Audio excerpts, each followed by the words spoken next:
वेळ लागतो, तर काही वेळेला पोलीस इन्क्वायरीमध्ये वेळ लागू शकतो किंवा लोक जागेवर सापडत नाहीत. ह्या अशा सगळ्या गोष्टींमध्ये आपल्याला काळजी घ्यायला पाहिजे की ऍप्लिकेशन केल्यानंतर पोलीस इन्क्वायरी होईस्तोवर आपण इतर कुठे जाऊ नये, नाही तर मग त्याच्यात डिले होतो. बरं, आणखीन एक मुद्दा आपण तुमच्याकडे घेऊन येणार आहोत, पण आपल्याला विजय शेणवलेकर प्रश्न विचारत आहेत पुण्याहून. विचारा विजय. हा, माझं म्हणणं असं आहे की आम्ही पहिलं पनवेलला राहत होतो, आता पुण्याला राहायला आलोय, ऍड्रेस चेंजसाठी काय करायला लागेल? बरं, ऍड्रेस चेंजसाठी तुम्हाला पुण्याचं प्रूफ देणं मॅन्डेटरी आहे की तुम्ही ज्या ठिकाणी पुण्यामध्ये राहता तिकडचं इलेक्ट्रिक बिल, टेलिफोन बिल किंवा तुमचं घराचं अग्रीमेंट, ह्या सगळ्या गोष्टी त्यांना सबमिट करून मग पुणे पासपोर्ट ऑफिसला अप्रोच व्हावं लागेल, अथवा कुठल्याही ऑथराइज्ड एजंटकडे तुम्ही जाऊ शकता. ऑथराइज्ड एजंट म्हणजे ते सरकार मान्यता प्राप्त असेच ट्रॅव्हल कन्सल्टंट असतात आणि त्या लोकांकडे त्याचं प्रूफ असतं की आमच्याकडे एक्सटर्नल अफेअर्स मिनिस्ट्रीचं लायसन्स आहे for submission and collection of passport. आणि यांच्याकडे समज आपली सगळी माहिती आपण अक्षरशः उघड करत असतो त्यांच्यासमोर, कारण आपण पासपोर्टसाठी अप्लाय करत असतो. कोणते महत्वाचे मुद्दे अशा प्रकारे पासपोर्ट अप्लाय करताना केले पाहिजेत? वेल, कॉन्फिडेन्शियलच ठेवली जाते माहिती, त्याच्यामध्ये काय कोणाला ती शेअर करण्याचा प्रश्न येत नाही. पण सगळ्यात महत्वाचं म्हणजे की अतिशय प्रामाणिकपणे माहिती देणं खूप जरुरीचं असतं.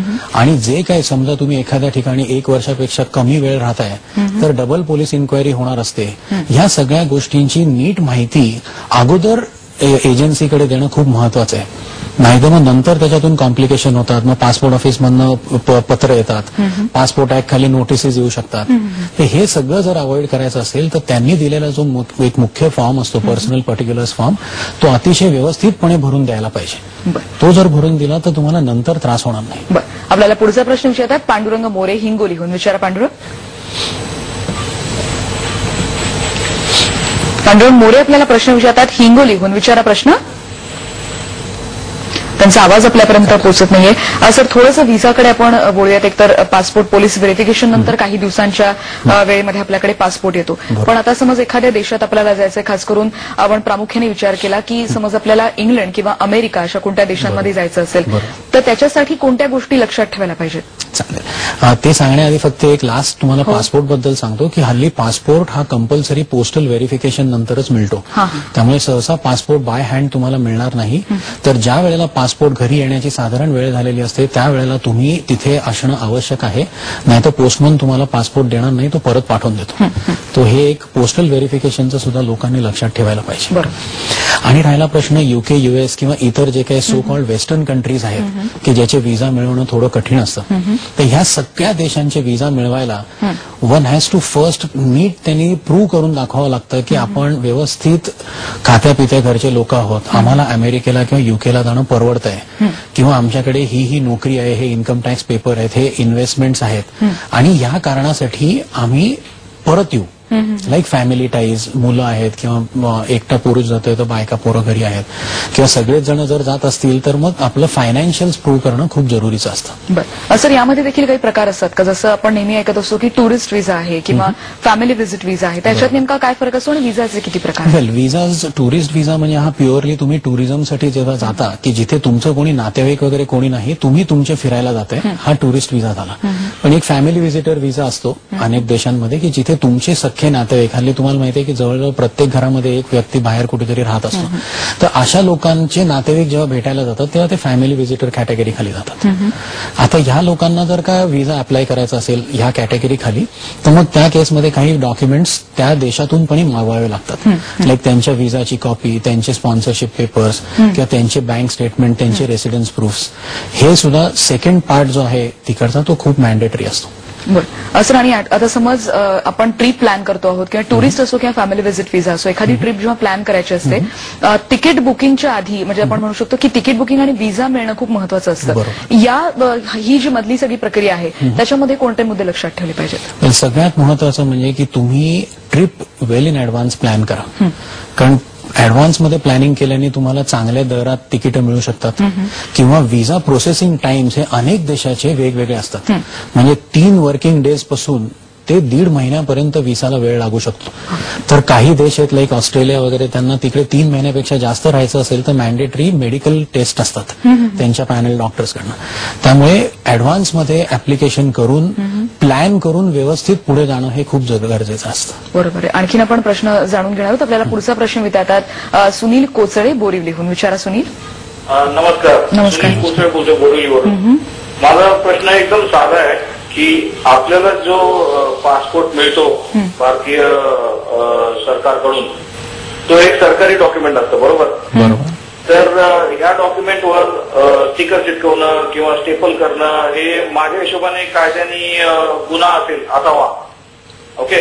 पण ज्या वेळेला आपण सौदी कॉन्सुलेटमध्ये जातो सौदी अरेबियाच्या आपला व्हिसा अप्लाय करण्यासाठी, त्यावेळेला त्यांचे जे एजंट आहेत ते पासपोर्टवर ग्रीन कलरचा स्टिकर अख्ख्या पासपोर्टवर चिटकवतात, त्याच्यावर फोटो स्टेपल करतात, जेणेकरून ते पासपोर्टचं जे कव्हर आहे फ्रंट कव्हर ते डॅमेज होतं लिटरली. कारण मी स्वतः अनुभव घेतला याचा. मी थोडा प्रश्न विचारायचा प्रयत्न केला पण ते नेहमीसारखी उन्मट उत्तर असतात की तुम्हाला जायचं असेल तर हे करायलाच लागेल. तर हे काय हे चालत राहायला पाहिजे? कोणी आहे याच्यावर आवाज उठवणार का हे असं चालू राहणार आहे? सर, त्यांच्याच प्रश्नाला एक आणखीन जोडून उपप्रश्न असा की पासपोर्ट आल्यानंतर एक महत्वाचं ते डॉक्युमेंट आहे, त्याची काळजी कशी घेतली पाहिजे, हाऊ टू हँडल इट? याच्यासाठी एक सोपा मार्ग असा आहे की ट्रान्सपरंट प्लास्टिक कव्हर्स पासपोर्टवर पहिल्यांदा घालावीत आणि त्या कव्हरच्या बाहेरच्या बाजूने त्या एजंटने किती स्टिकर लावावे, काही करावं, काही मुद्दा नाही. अगदी वर्स्ट केसमध्ये त्यांनी पासपोर्ट वरतीच पण बाहेरच्या बाजूनी जर का एखादा स्टिकर लावला तर काही मोठासा प्रॉब्लेम येणार नाही बॅक साईडला. पण फ्रंटेज वरती त्यांना काहीही करायला देऊ नका. आणि पासपोर्टवरती स्टेपल करणं हे कायदेशीर अलाउड नाहीये. तरी देखील काही वेळेला कॉन्सुलेट्समध्ये वगैरे ते करतात, पण ते खरं तर अलाउड नाहीये.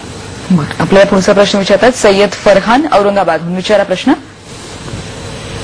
हेलो.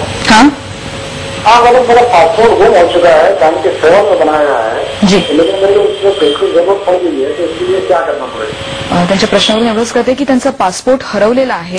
तर त्याच्यानंतर नेमकी काय प्रक्रिया आहे, कसं? पासपोर्ट हा अतिशय महत्वाचा डॉक्युमेंट आहे. तो हरवल्यानंतर सहजासहजी पासपोर्ट ऑफिस परत देत नाही. तर ते करण्यासाठी तुम्हाला अगोदर एक FIR दर्ज करावी लागते लोकल पोलीस स्टेशनमध्ये. ज्या ठिकाणी तुमचा पासपोर्ट हरवला होता त्या ठिकाणी जाऊन पोलीस कंप्लेंट करावी लागते आणि मग त्याचा दाखला मिळाल्यानंतर मग लॉस्ट पासपोर्ट ऍप्लिकेशनची प्रोसेस सुरू करून फायनली परत एकदा पोलीस इन्क्वायरी होऊन मगच पासपोर्ट दिला जातो. आणि त्यासाठी काही ऍफिडेव्हिट्स द्यावी लागतात की मी सांभाळला नव्हता पासपोर्ट आणि यापुढे सांभाळीन, असे काही त्याचा एक मजकूर असतो, ते सगळं आपल्याला द्यावं लागतं. आणखीन या मुद्द्यांवर आपण चर्चा करणार आहोत आणि सरांकडून आणखीन अशाच मार्गदर्शन जाणून घेणार आहोत. पण आता घेतो एक ब्रेक आणि ब्रेकला जाण्याआधी पुन्हा एकदा पासपोर्ट आणि व्हिसा या विषयावर तुम्हाला काही प्रश्न विचारायचे असतील तर आम्हाला जरूर फोन करा. आमचा नंबर लिहून घ्या 022-66714764 022-66714764.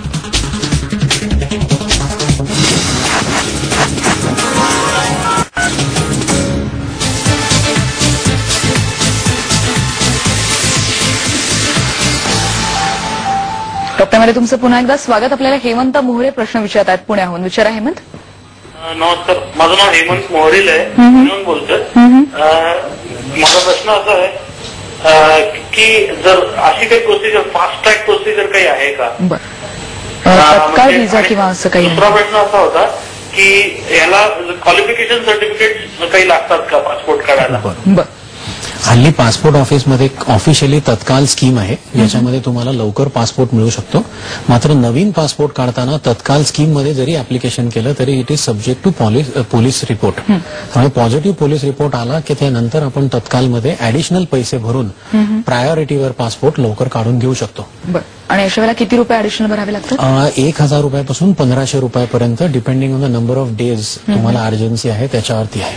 बरं सर, या सगळ्यामध्ये जो पोलीस व्हेरिफिकेशनचा सर्वात महत्वाचा मुद्दा आहे पासपोर्टमध्ये, त्याच्यात काही आणखीन काय आहेत का की समज सेक्रेटरी लेव्हलचं कोणी आहे? हो येस, एक व्हेरिफिकेशन सर्टिफिकेट एक प्रकार आहे की त्यात सरकारने काही एक उच्च हुद्द्याचे जे काही लोक आहेत लाईक मंत्रालयातले सेक्रेटरीज म्हणा किंवा तुमचे पोलीस कमिशनर, ह्या सगळ्या लोकांच्या लेव्हलवरती एक व्हेरिफिकेशन सर्टिफिकेटचा फॉर्मॅट दिलेला आहे.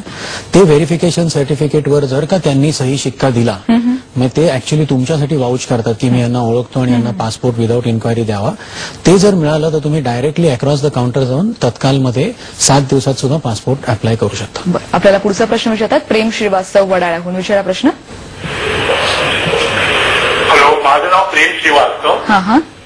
माझा पासपोर्ट डिसेंबर महिन्यात एक्सपायर होतोय. बरं. तर माझा असा प्रश्न आहे की मला परत संपूर्ण पासपोर्टची प्रक्रिया करावी लागणार का?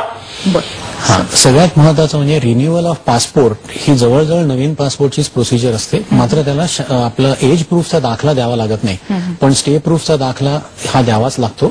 काही केसेसमध्ये जर का एक पर्टिक्युलर वयोगटाच्या वरचे लोक असतील तर प्रायर टू पोलीस इन्क्वायरी सुद्धा रिन्युअल पासपोर्ट डिस्पॅच होऊ शकतो. पण नॉर्मल कोर्समध्ये 10 वर्षातून एकदा पोलीस इन्क्वायरी ही होतेच. आणि पासपोर्ट तुम्ही 1 वर्ष आधी सुद्धा रिन्यू करू शकता. मात्र 6 महिने आधी तो रिन्यू केलाच पाहिजे, कारण युजली शेवटच्या 6 महिन्यामध्ये कुठल्याच देशाचा व्हिसा हा सहसा पासपोर्टमध्ये मिळत नाही. बरं, खूप महत्वाचा मुद्दा आहे आणि या महत्वाच्या मुद्द्यावर आम्हाला मार्गदर्शन केलं त्याबद्दल आपले आभार. आणि आज आपण टॉक टाइम मध्ये चर्चा केलेली ती पासपोर्ट आणि व्हिसा, तुम्ही सरांनी सांगितलेले मुद्दे नक्कीच लक्षात ठेवले असतील. उद्या आपण भेटणार आहोत केसांची निगा या नव्या विषयासह. आहेत आपल्याबरोबर मार्गदर्शन करणारे hair expert doctor Rajesh Rajput. तुम्हाला काही प्रश्न विचारायचे असतील तर उद्या देखील तुमच्या फोनची वाट बघतोय. आमचा फोन नंबर लिहून घ्या 022266714764 022667144764. आणि सरांनी सांगितलेले मुद्दे नक्की लक्षात ठेवा. उद्या देखील तुमच्या फोनची वाट बघतोय. आता इथेच थांबूया. पहा फक्त IBN लोकमत.